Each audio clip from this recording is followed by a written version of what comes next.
Hello, good morning and welcome. You've tuned into ET Now and you're watching Buy Now, Sell Now with me, Varun Hirimath, and along with me, Karunya Rao.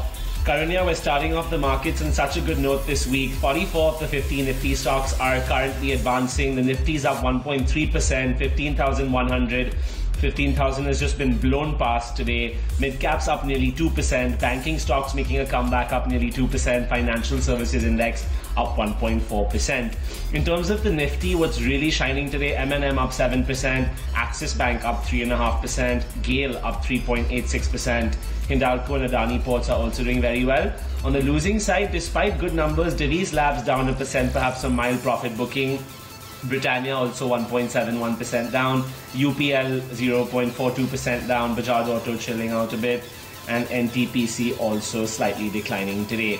So that's kind of how your individual performers are trending. In terms of index action, right, we have the mid-caps, like I said, really shining today. You also have the auto index, which is up nearly 2.6%. And then you also have the private bank index doing really well, and the realty index today as well. Doing quite well in trade. I think we're now going to be joined by the management of Bector Food Specialties. Anoop Bector, who's the MD of the company, is now with us. Good morning, sir, and thanks for taking out the time to talk to ET Now. Talking about the quarter that just went by, it's been a robust performance. What led to the strong expansion in margins, and how sustainable are these margins given that we're hearing a lot about inflation at the raw material level? So our revenue in quarter three for the biscuits domestic business has grown by 17%. Our exports grew by 21%. Our breads and bakery business grew by 38%. And the revenues for the total business have come to around 11% because our QSR business, which is still recovering, and they have recovered well in the previous months. So today the growth is coming at 11%. Our EBITDA margins are above at 40% over last year quarter basis. So the company is well positioned to keep the sales on the high pitch basis because we are still a growing company and we hold only a 4.5% market share in the biscuits business in the North Indian market. And we are focusing deeply on cost efficiencies, increasing coverage at outlets. So we feel, going forward, the company shall be able to maintain its, growth levels at the present levels what we are showing in the Q3.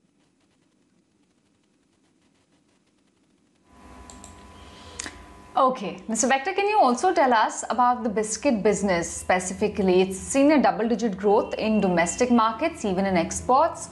But your peers have spoken about the demand moderating and normalizing. Is that this trend that you've also seen, similar to what Britannia has talked about? What has your growth been like? So, like I mentioned, we hold a 4.5% market share. There are only in the North Indian, market, there are around 2 million outlets. There are 20 lakh outlets. We were covering 4.5 lakh outlets as on 31st March 2020. And today we are holding a position of 5,50,000 outlets. We have actually increased our coverage by 20%, 25%. We have enough scope to increase our coverage. To probably another 1.5 lakhs in the coming year. So we feel focusing on increasing our outlet coverage, improving our lines per call so that we are able to sell more premium biscuits. It will help us keep our edge and our growth will be more sustainable, for us going forward.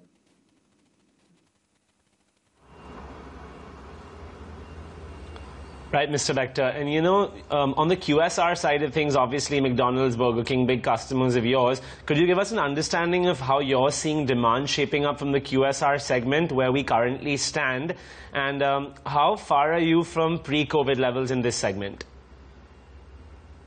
In the QSR side, the businesses are coming back to normal.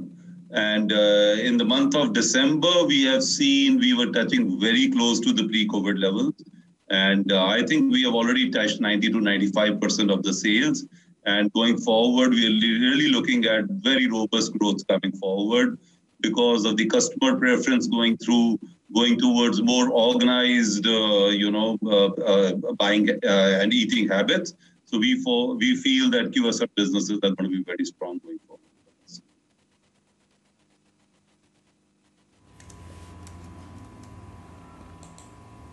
Okay, all right. Can you also talk to us about your focus on premiumization? How is that going? How is it likely to aid your margins and reduce contribution of low margin biscuits? Yep. In this year, in the first 9 months, the company has really not been able to launch new products, because of the COVID situation. However, the launches which had happened till now are going very strong. Our premiumization numbers are growing at great double-digit numbers, very, very strong numbers we are growing at. Going forward, we are ready with new launches coming in to the market, which are very unique, very new, and very different, which no biscuit company has ever offered for its customers. We are going to be launching these products in the coming quarters, and hopefully they should be well accepted by the market. And our focus on premiumization shall keep continuing, and this will give our company the lead over any other company in the biscuit segment.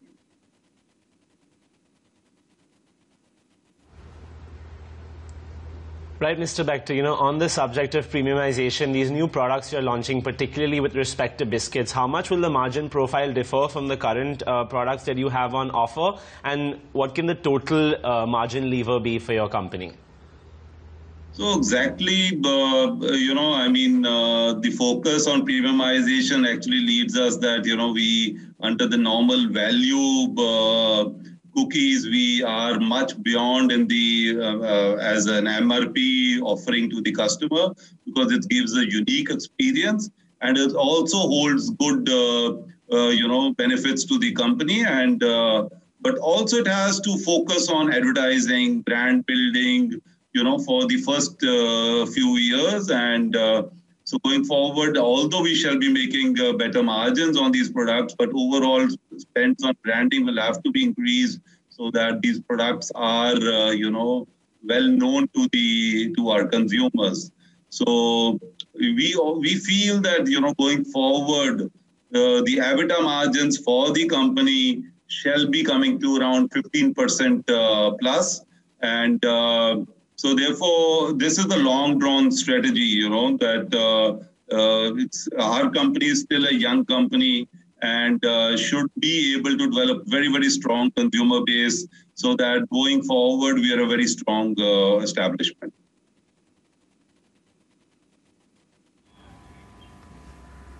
Right.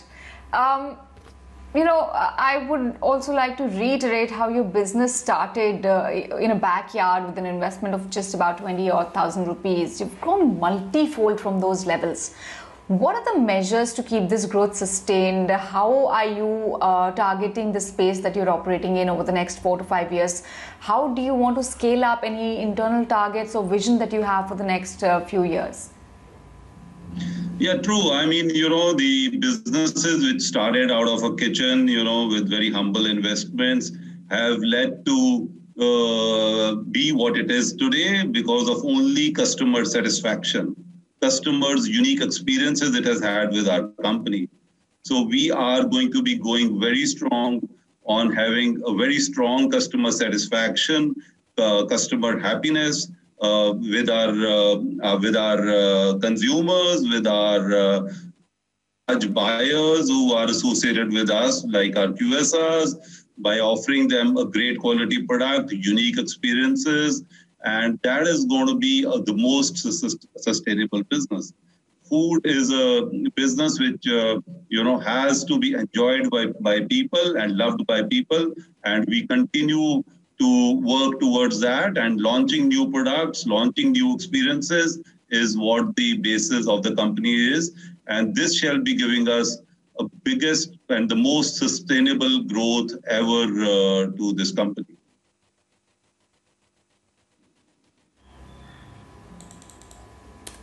Okay. All right, Mr. Vector, great chatting with you and all the very best for your future plans as well. The stock trading currently with a gain of about 0.5%. We're slipping into a break here. More updates and interactions lined up on the other side. Stay tuned.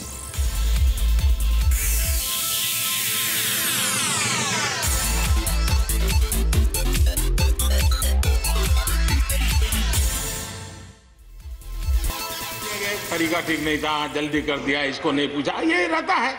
वो तो परिवार में शादी होती है तो भी फूफी नाराज होकर के कहती है मुझे कहाँ बुलाया।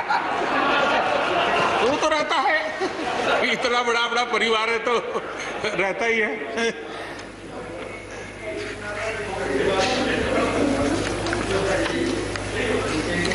हम कुछ और बातों की ओर भी ध्यान दें। अब देखिए, दूध उत्पादन किसी बंधनों में बंधा हुआ नहीं है, न पशुपालक बंधनों में बंधा हुआ है, न दूध बंधनों में बंधा हुआ। लेकिन मजा देखिए,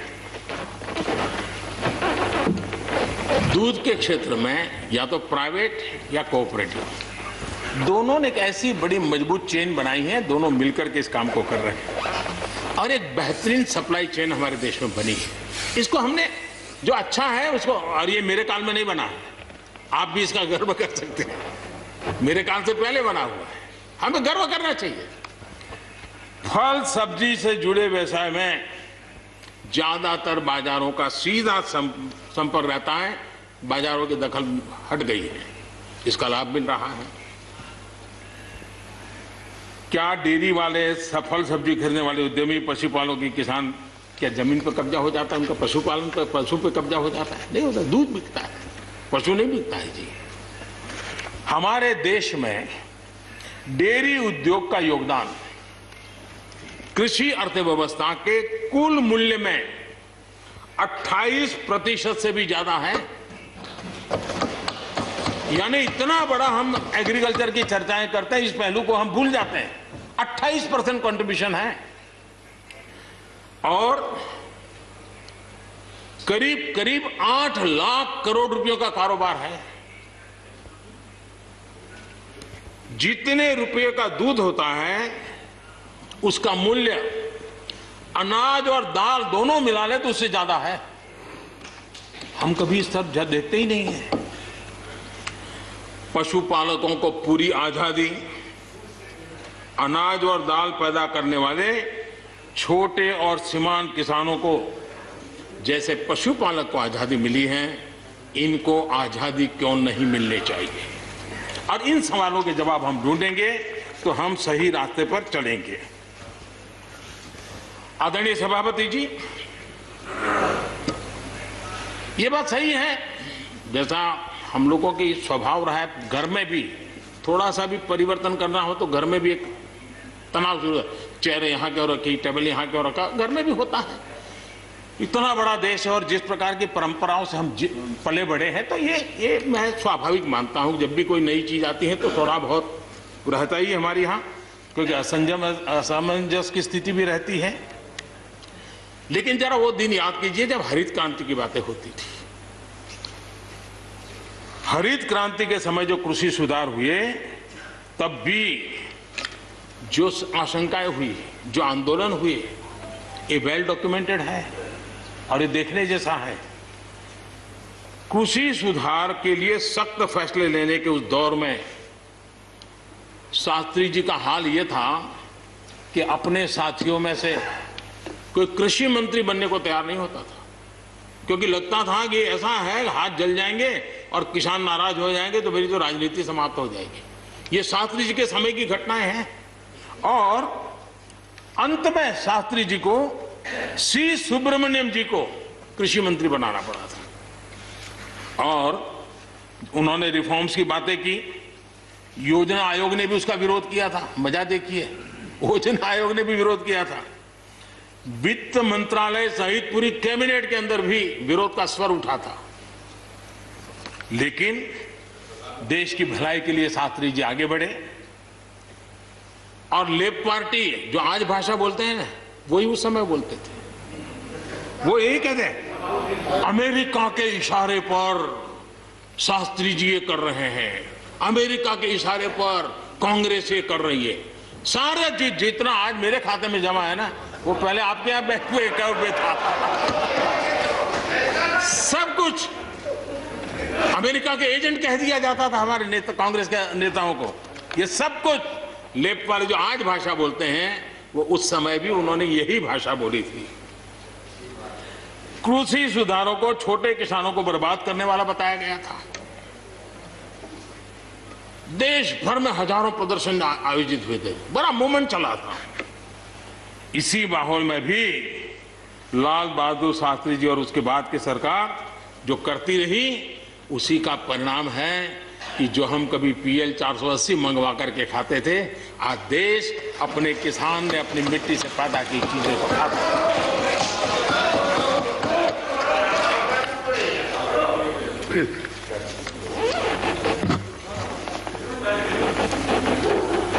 रिकॉर्ड उत्पादन के बावजूद भी हमारे कृषि क्षेत्र में समस्याएं हैं। कोई ये तो मना नहीं कर सकता है समस्याएं नहीं है, लेकिन समस्याओं का समाधान हम सबको मिलकर के करना होगा।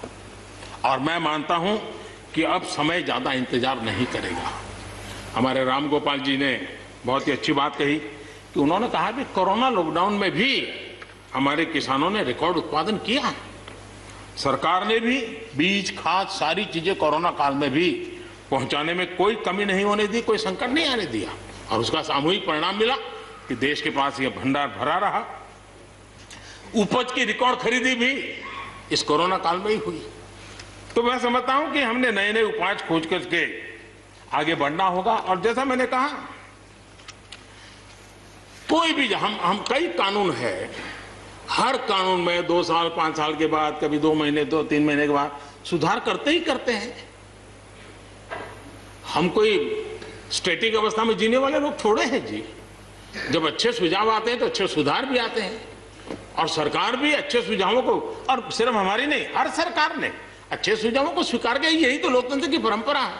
और इसलिए अच्छा करने के लिए अच्छे सुझावों के साथ, अच्छे सुधारों की तैयारी के साथ हम सबको आगे बढ़ना चाहिए। मैं आप सबको निमंत्रण देता हूं, आइए हम देश को आगे ले जाने के लिए, कृषि क्षेत्र की समस्याओं का समाधान करने के लिए आंदोलनकारियों को समझाते हुए हमने देश को आगे ले जाना होगा।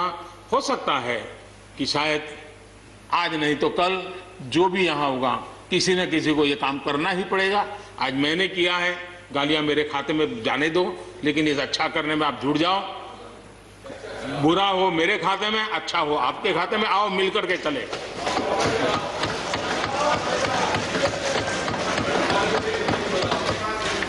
और मैं लगातार, हमारे कृषि मंत्री जी लगातार किसानों से बातचीत कर रहे हैं, लगातार मीटिंगें हो रही हैं, और अभी तक कोई तनाव पैदा नहीं हुआ है। एक दूसरे की बात को समझने का, समझाने का प्रयास चल रहा है। और हम लगातार आंदोलन से जुड़े लोगों से प्रार्थना करते हैं कि आप आंदोलन करना आपका हक है, लेकिन इस प्रकार से बुजुर्ग लोग वहाँ बैठे, ये ठीक नहीं है। आप उनको सबको ले जाइए, आप आंदोलन को खत्म कीजिए। आगे बढ़ने के लिए मिल बैठ करके चर्चा करेंगे, रास्ता खुले है। ये सब हमने कहा है। मैं आज भी इस सदन से माध्यम से भी निमंत्रण देता हूं। आदरणीय सभापति जी, ये बात निश्चित है, हमारी खेती को खुशहाल बनाने के लिए फैसले लेने का ये समय है। इस समय को हमने गंवा नहीं देना चाहिए। हमें आगे बढ़ना चाहिए, देश को पीछे नहीं ले जाना चाहिए। पक्ष हो, विपक्ष हो, आंदोलनरत साथी हो, इन सुधारों को हमने मौका देना चाहिए और एक बार देखना चाहिए कि इस परिवर्तन से हमें लाभ होता है कि नहीं होता है। कोई कमी हो तो उसको ठीक करेंगे, और कहीं ढिलाई है तो उसको कसेंगे। ऐसा तो है नहीं कि सब दरवाजे बंद कर दिए बस। और इसलिए मैं कहता हूं, मैं विश्वास दिलाता हूं कि मंडियां अधिक आधुनिक बने, अधिक प्रतिस्पर्धी होगी। इस बार बजट में भी उसके लिए हमने प्रावधान किया है। इतना ही नहीं, एमएसपी है, एमएसपी था, एमएसपी रहेगा। इस सदन की पवित्रता समझे हम। जिन 80 करोड़ से अधिक लोगों को सस्ते में राशन दिया जाता है, वो भी कंटिन्यू रहेगा। इसलिए मेहरबानी करके भ्रम फैलाने के काम में हम न जुड़े, क्योंकि हमको देश ने एक विशिष्ट जिम्मेवारी दी है। किसानों की आय बढ़ाने के जो दूसरे उपाय हैं, उन पर भी हमें बल देने की जरूरत है। आबादी बढ़ रही है, परिवार के अंदर सदस्यों की संख्या बढ़ रही है, जमीन के टुकड़े छोटे होते जा रहे हैं। ऐसी स्थिति में हमें कुछ न कुछ ऐसा करना ही होगा ताकि किसानी पर बोझ कम हो और हमारे किसान के परिवार के लोग भी रोजी रोटी कमाने के लिए, उनके लिए हम और अवसर उपलब्ध करा सकें। इनकी तकलीफों को दूर करने के लिए हमने काम करना होगा। और मैं मानता हूं कि हम अगर देर कर देंगे, हम अगर अपने ही राजनीतिक समीकरणों में फंसे रहेंगे, तो हम किसानों को अंधकार की तरफ धकेल देंगे। कृपा करके हमें उज्जवल किसानों के उज्जवल भविष्य के लिए इससे बचना चाहिए। मैं सबसे प्रार्थना करता हूं, हमें इस बात की चिंता करनी होगी।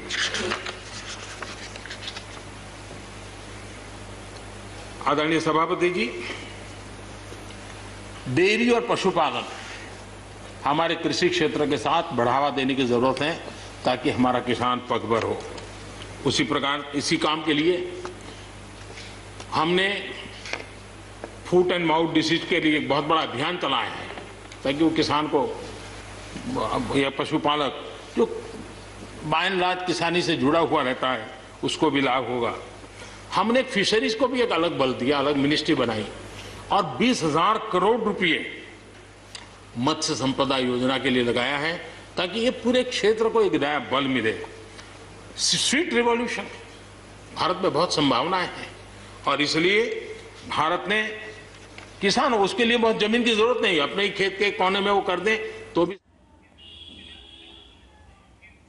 That's PM Modi speaking right now. He's touched upon a host of issues. He said India's democracy is not a Western institution, it's a human institution. He also talked elaborately about the farmers' concerns. He said that the opposition has not pointed out what is wrong with the new farm laws, loan waivers, farm insurance. Don't just benefit small farmers. Farm laws have been discussed for the last 2 decades, and he also elaborated on why it makes sense to implement it. But moving away from that, back to buy now, sell now once again. Let's touch base with the management of Gulf Oil Lubricants. Mr. Gangwal joins us right now to talk about the Q3 performance and outlook beyond that. Good morning, and thank you for joining us this morning. How are the volumes this quarter? Mobility space has rebounded quite sharply. So if you could tell us how the performance was aided this time around because of that, and what is the way ahead? Yeah, good morning and thank you for having me. Yes, you are right. The quarter has been an excellent quarter for us from all perspectives. And we have grown our volumes by 16%. And as you rightly said, because the mobility has improved overall, the economic activities across sectors have picked up.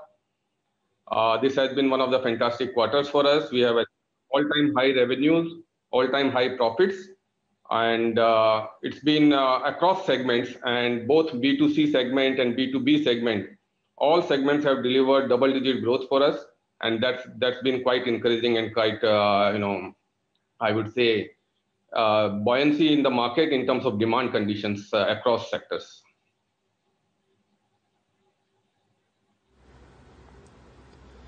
Right, Mr. Gangwal, this is Varun Hiremat also joining into the conversation.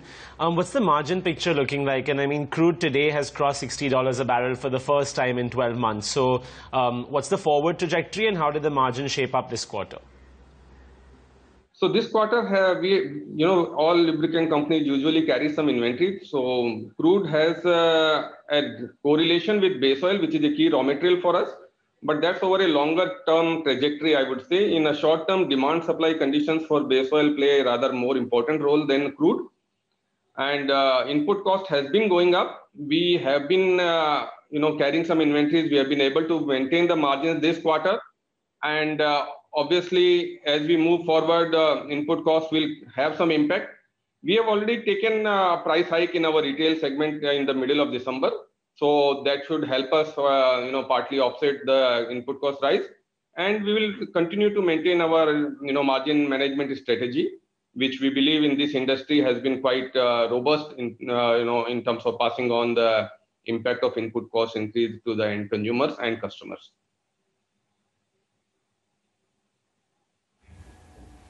Mr. Gangwal, can you break down the demand scenario right now for us between OEM and replacement? How is the mix panning out?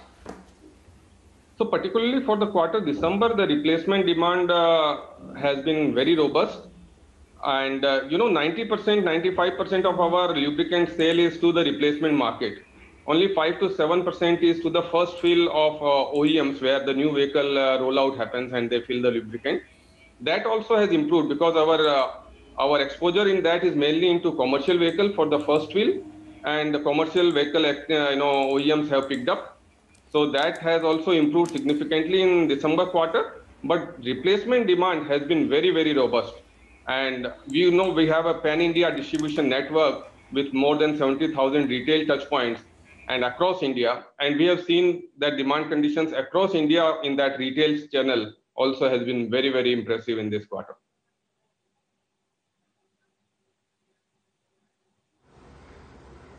Right, Mr. Gangwal, that's heartening to know. So then if you had to paint a picture for us for the next 2 quarters, where do you think that we might end up? Would it be better YOY than what we've seen last year? And what would your guidance be, for closing out this year? So we have closed, September quarter also, just to remind, at 7% volume growth. And December quarter also we have clocked in 16% volume growth over YOY basis, which is 12% QOQ also. So we can see gradual improvement and significant gradual improvement quarter on quarter basis. We also believe that March last year was a slightly subdued quarter because, the pandemic started and lockdowns started sometimes towards the second fortnight of March. So there is a base effect also going forward for next 1-2 quarters. So from that perspective and overall economic activity, if India has to grow at double-digit GDP and economic activity has to pick up, lubricant will be consumed. Lubricant is a sector which is a sort of semi-necessity, we always say. And from that perspective, demand conditions are going to be robust for the next 1 to 2 quarters for sure. That's what we anticipate at this moment.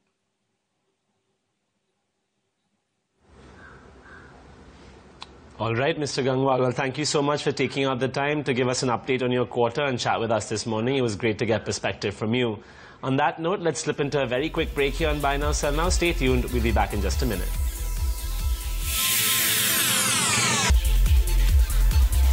Welcome back. You're still watching Buy Now, Sell Now right here on ET Now. Kunal Rambia and Vijay Chopra join us right now to talk more about the markets. Kunal, hi, morning. Coming to you for your high and low risk ideas for the day. Very good morning. So, markets are near to the peak, and at this time, giving the stock, which is going to be long, is going to be, I'm selecting the counters which are very near to the support zone and where the risk reward ratio is extremely favorable. So keeping that in mind, the first convincing idea seems to be like Coal India. It's in the broader consolidation and the counter is doing pretty good at this level also. So I take a buy on this counter with the target of 180 and stop loss being midterm stop loss being 133. I think this is a broad consolidation which can give us very good returns. And the second is the pharmaceutical counter, which is Glenmark Pharma. Again, that counter has been in the broad consolidation since long. It's showing good traction since couple of days. So I think this counter has the potential to reach around 600 mark, putting the stop loss at around 480 levels. Over to you. Right, Kunal, thanks for that. Hi, Vijay. Good morning. What's on your radar today? We're a bit pressed on time, so if we could get straight to your high risk and low risk picks. Yeah, so very rightly mentioned that markets are almost on the top, but I think that there are good opportunities still available. I see a lot of action in the carbon related companies. So graphite presently trading at around 400 odd. I would recommend a target of 500 and a stop loss of 370.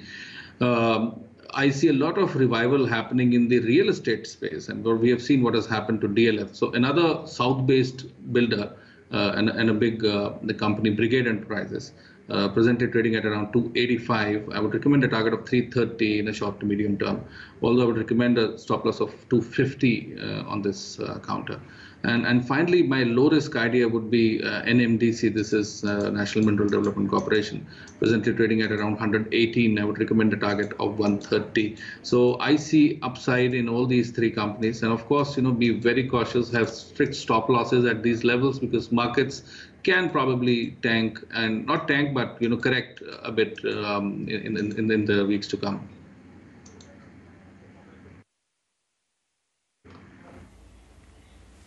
Okay, let's address some of our viewer queries as well. First is an email from Ashok Kumar Dalmia living in Mumbai.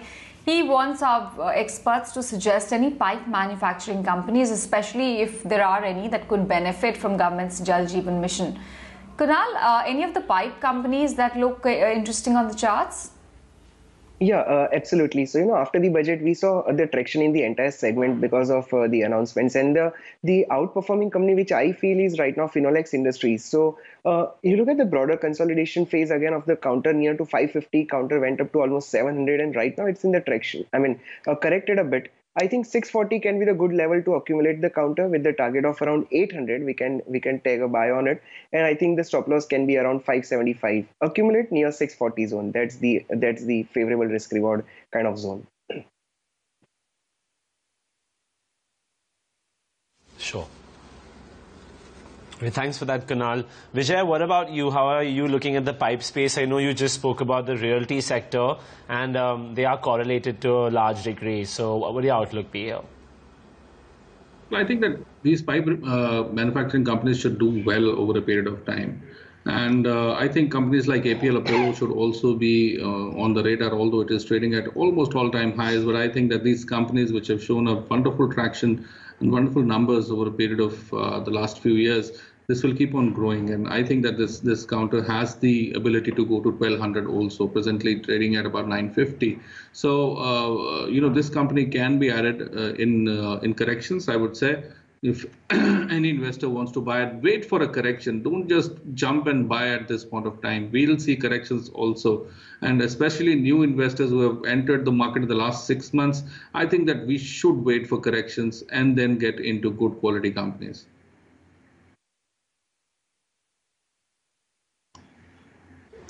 Okay, great. So perhaps a bit of a correction in the offing that might give you a better entry point.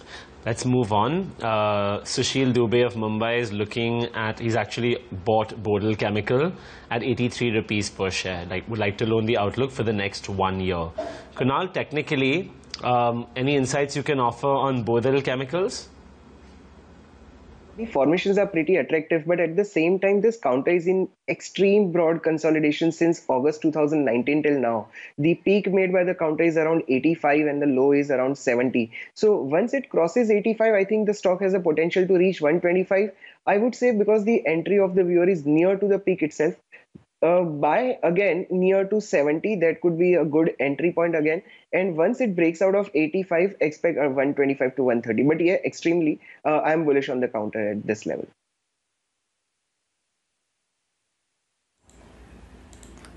Vijay, do you concur on Bodil Chemicals with Kunal? I think that all the chemical companies I like, especially the ones with good corporate governance. This is one sector where the margin percentages are very, very high. The profitability is very high. And I think that all the companies looking at, PI Industries or UPL or Dhanuka Agritech or, a lot of agri-chemical and chemical companies we have on our radar, Aarti Industries are, so these companies are great portfolio stocks. But again, I would say that you should exit on rallies, especially when you talk about Bodil Chemicals. I'm not very comfortable with the overall scenario. Get into a bigger, better company. So chemical space altogether is exceptionally good. You can buy a company like Sumitomo Chemical if somebody wants to be in the chemical space for a long term. So these companies are better placed and have better corporate governance and have better balance sheets. So once you get your profits, even a small profit would do, exit and get into Sumitomo Chemical or the other companies I've mentioned.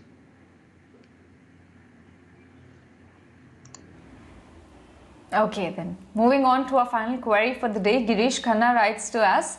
He wants to invest in Tata Elxsi at the current levels. He knows the stock has rallied quite a bit, but is still wanting to get in some perspective on whether this is a good time to dip in or should he wait for some correction to come by. In the last 1 month, Kunal, the stock has seen an 850 rupees move a piece. Do you think, given the run-up, one should invest at these high levels or should he wait? I definitely agree this counter has really outperformed, but at the present level, if you ask me to stay invested for say longer period of time, I would not really be comfortable. So I would say wait for some kind of correction. Yes, the structure is very strong. On daily chart, it's clearly making higher top, higher bottom. The weekly chart is a straight vertical rally. So of course, some kind of a correction should come, and in that correction, we can think of accumulating near to say 2400 zone. Though it's far away from the present level, but I think I would wait for the correction, and I would I would advise the investor to start accumulating near to 2400 zone.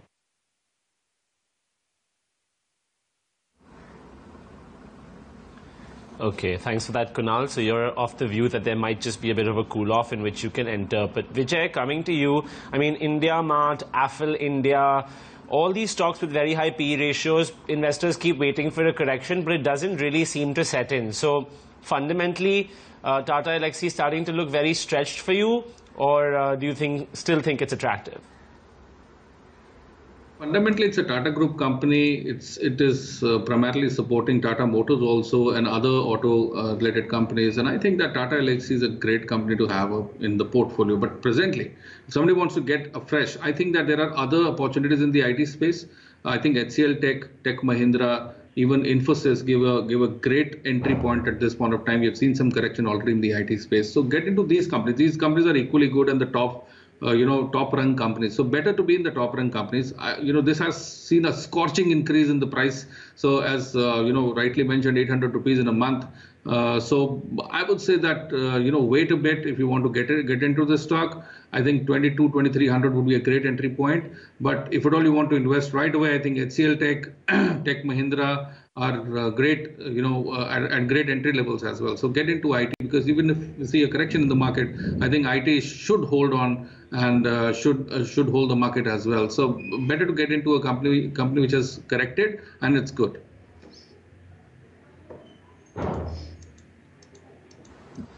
Okay. On that note, a big thank you to both our experts, Kunal and Vijay, for sharing your opinion with us. Great to get perspective from you.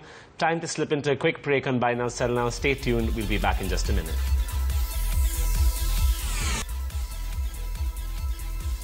Welcome back. It's time to unveil our BNSN Daily Quizz's answer. Which of the following stocks has underperformed the Nifty most in the last 3 months? That's what we asked you this morning. The options were Airtel, Reliance, SBI and Infosys. The correct answer to that question is Reliance Industries. The champions for today's quiz are Ramakrishna, Shyam Mohan and Sanjay Kamrakar. Congratulations, guys. Thank you so much for all of our viewers for participating on a daily basis on our Twitter handle. With that, we're timed out on this edition of Buy Now, Sell Now. So we're going to wrap it up. Thank you for watching.